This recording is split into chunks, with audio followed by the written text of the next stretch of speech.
Tonight, we have a former deputy governor of the central bank, a lawyer, a political economist, and he was a presidential candidate in the 2019 presidential election. He's currently United Nations Special Envoy on post-COVID development finance for Africa.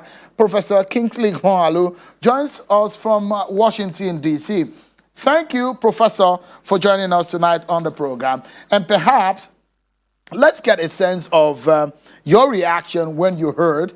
And I'm very sure that being a financial expert yourself, you may have some money in Bitcoin or in cryptocurrency too. But how did this come to you when you heard on Friday that the CBN is restricting Nigerian banks from having these kind of transactions?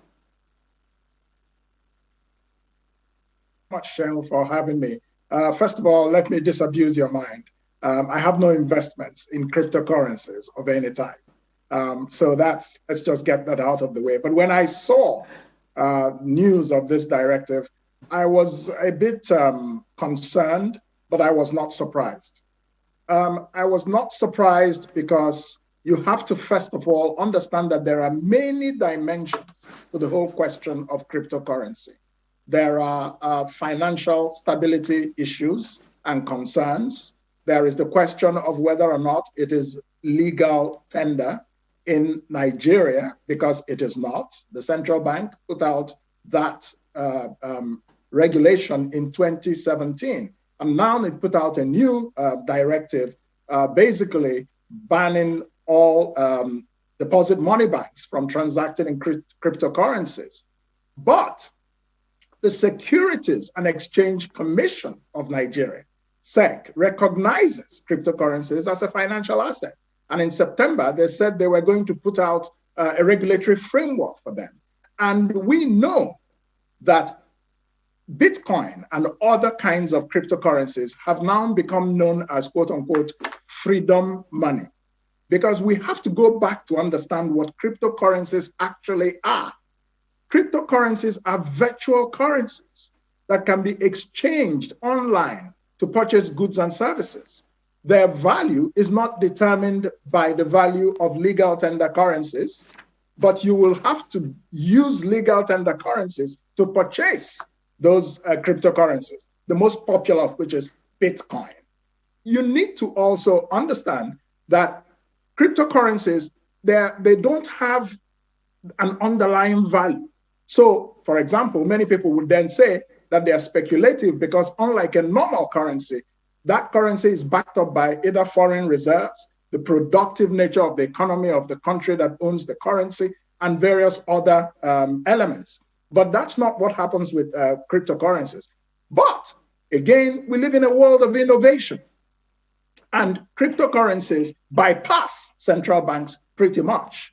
And many countries, especially in Nigeria, which is one of the highest users of cryptocurrency in the world. Nigeria is the second biggest user of Bitcoin, Nigerians, in the world. And during the NSAS protests, these cryptocurrencies were used to support the NSAS protests when the central bank blocked the access to the accounts of people it suspected were supporting NSAS. So there is the financial stability aspect, there's the political aspect, there's the economic or private economic investment aspect of it, and there's the aspect of the business opportunities and the income it earns for a lot of Nigerians, mainly young Nigerians who trade in these instruments. So it's a very complex issue.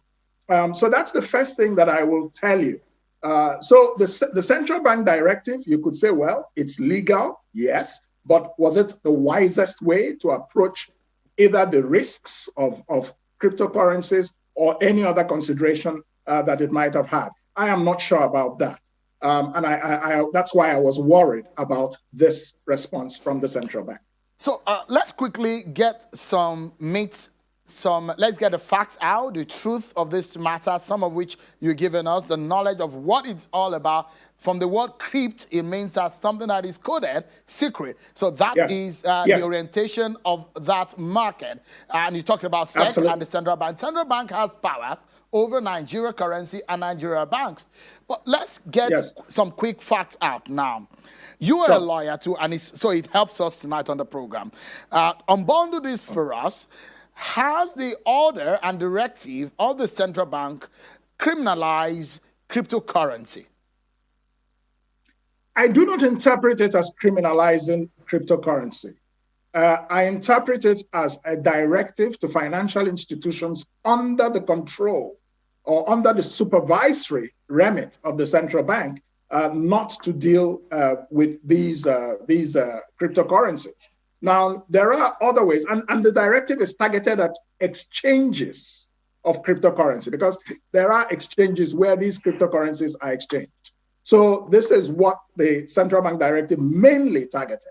I do not think it criminalizes individuals transacting in exchange based on cryptocurrencies in any other way. Although, of course, it becomes more difficult for individuals to transact in cryptocurrencies if the exchanges where they can get them are sort of made suspect by the central bank and certainly illegal from the central bank's point of view. So it's a bit of a gray area. I don't think it criminalizes cryptocurrencies per se, but the central bank has said it's not legal tender, but they don't have to tell you and me what we can exchange for value. If I want to give you my shirt and you give me your shoe, the central bank has no business with it. You see what I'm saying? So therefore, you know, that's what I would say to that. It makes it difficult, but it does not per se criminalize cryptocurrencies. Okay, so it's good that we get clarity on that because anybody who trade in cryptocurrency within that sphere, if it's criminalized, then the person is no less than the Yahoo because then the person becomes a criminal because it then falls on the issue of fraud because it's not legal in the country. Nigeria is not the only country where you have it illegal as not a legal tender. The United States allows it. Canada, in one way or the other, legalized and did not. In some parts of Central Europe, there are some countries that do not allow it as a legal tender. Yes. But let's look at it from your background, Prof. I mean, Yes. you had worked in the central bank, and perhaps it might be on the surface to look at whether good or bad this decision or directive is. But give us a sense of it. If you were in the central bank, would you have told this line, is this the best way to have handled this matter? My answer, to be very straightforward, is no. Let me give you a little bit of a background. I was deputy governor in charge of financial system stability. That is to say, I was the head of the directorate of the central bank that controls the financial system. So I was the banking regulator. If I was in the central bank today in that role, it is one of the departments under me that would have issued this directive that we saw, which came from the Banking Supervision Department. In that position, I had responsibility for the management of a banking sector that was worth 17 trillion naira at that time. Yeah, included 24 commercial banks, about 900 microfinance banks, 100 finance houses, 5 development banks, and 3,000 bureau de change. So the financial system in Nigeria, over which I superintended as deputy governor when I was there, is very significant. And so I would have been aware or conscious of the risks of cryptocurrencies. But my response as somebody who is versed in risk management will be, one, there is a reality in the world today that a lot of the world is going digital. There's a lot of innovation in the world, and cryptocurrencies are part of it.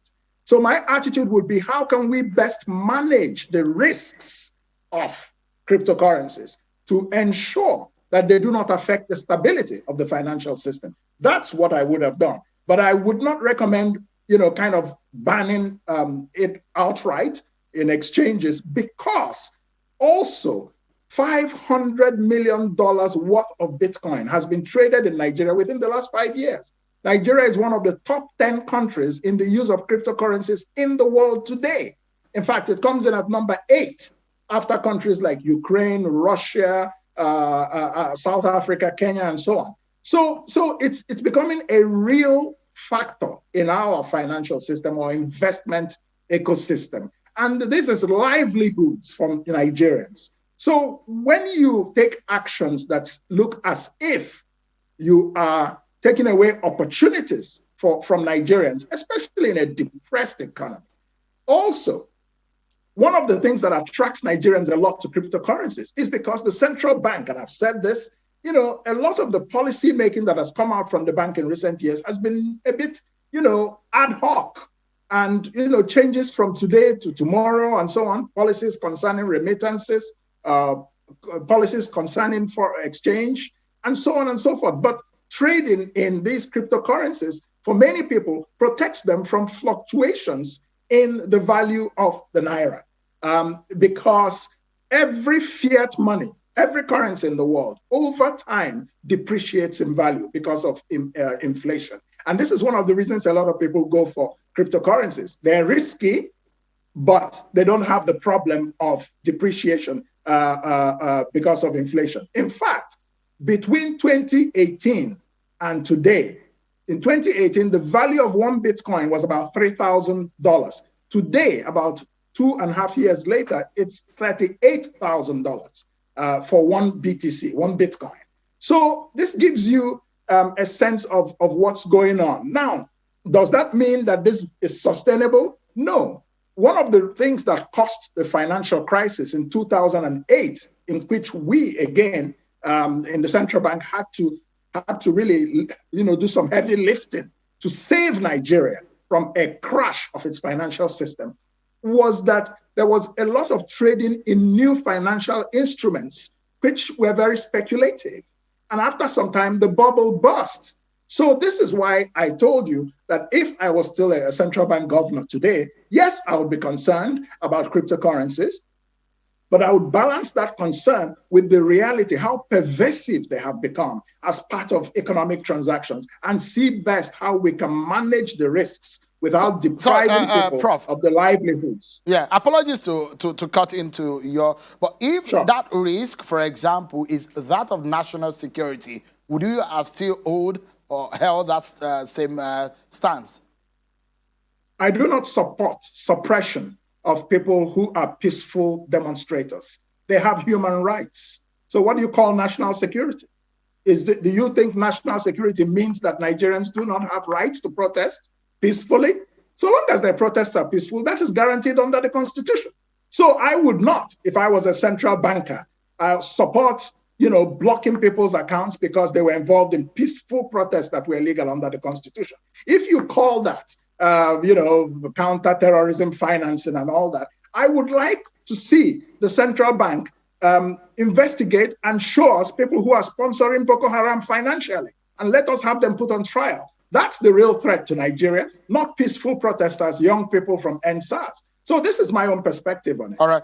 So let's look at it again. Some experts, because again, you talked about the risk in cryptocurrency. Some will say, yes, every investment has risk concerns or risk factors. Absolutely. For example, in just few hours, Bitcoin fell from 41K to 38.5, just about 5% drop in few hours. Yes. Some will say it's not a currency, it's a speculative asset.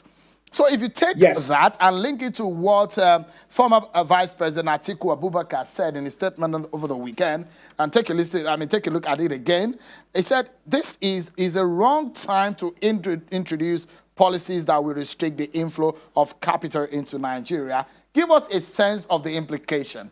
Is there anything such as wrong timing in the decision of the central bank? It's not just wrong timing.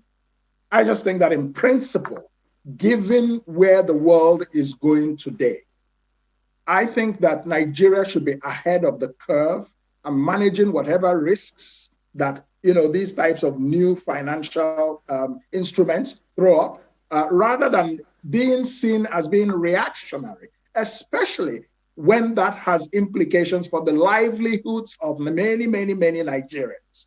That's my point. Now, if you own shares in the Nigerian Stock Exchange, it could drop 20% in a day. Is that not so? So what's so special about the drop in the value of Bitcoin? So this is the point. Any investment has risks. It can rise, it can fall. So long as those risks are hedged in such a manner that they do not affect the financial system and its stability, individuals can take those risks. That's their choice. That's the way I look at it. And of course, concerning the importation of capital, I think Nigeria also should not stop the importation of capital into the country at a time we are losing a lot of such capital. There's huge capital flight from Nigeria today. Foreign investors are not coming in. So all in all, my point is this. The Nigerian government needs to make the Nigerian investment climate far more friendly, far more predictable, far more efficient than is the case today. It's one of the reasons why our economy is undergoing a lot of stress. All right. Perhaps that is a point where we'd like to anchor. And I'd like you to touch on this matter in just about 30 seconds so that we can anchor on this matter of the cryptocurrency, especially because of the outrage that we have seen about it in the last few days. So give us a sense of what to make of the climate, investment climate under the Buhari government vis-a-vis this policy that the CBN came out with. How would you describe the investment climate under the Buhari government and as it relates to an average citizen? Well, the investment climate in Nigeria today is not very good. I think that's very obvious. And one of the reasons that is so is because, one, investment policies are not predictable. There is too much ad hocism in the management of the Nigerian economy.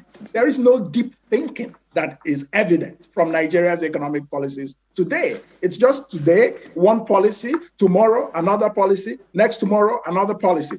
Investors do not like that. And that's one of the reasons why it's not just COVID.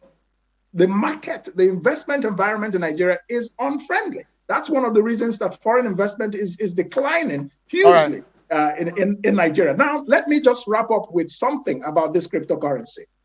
China, in 2014, they banned these cryptocurrencies. But today, their policy is a bit sophisticatedly different. Why? Let me explain. There are many countries in the world today that are now moving into the area of central banking digital currency, CBDC. These are sovereign digital currencies. So they're working on it now to see whether countries like this, like China and others that are experimenting with this, like Sweden, like Uruguay, and so on, can now have their own currencies as crypto or digital currencies that are linked to their fiat money, their normal money. So this can reduce the risks of cryptocurrencies. Nigeria should think imaginatively in areas like this, not just knee-jerk reactions all the time.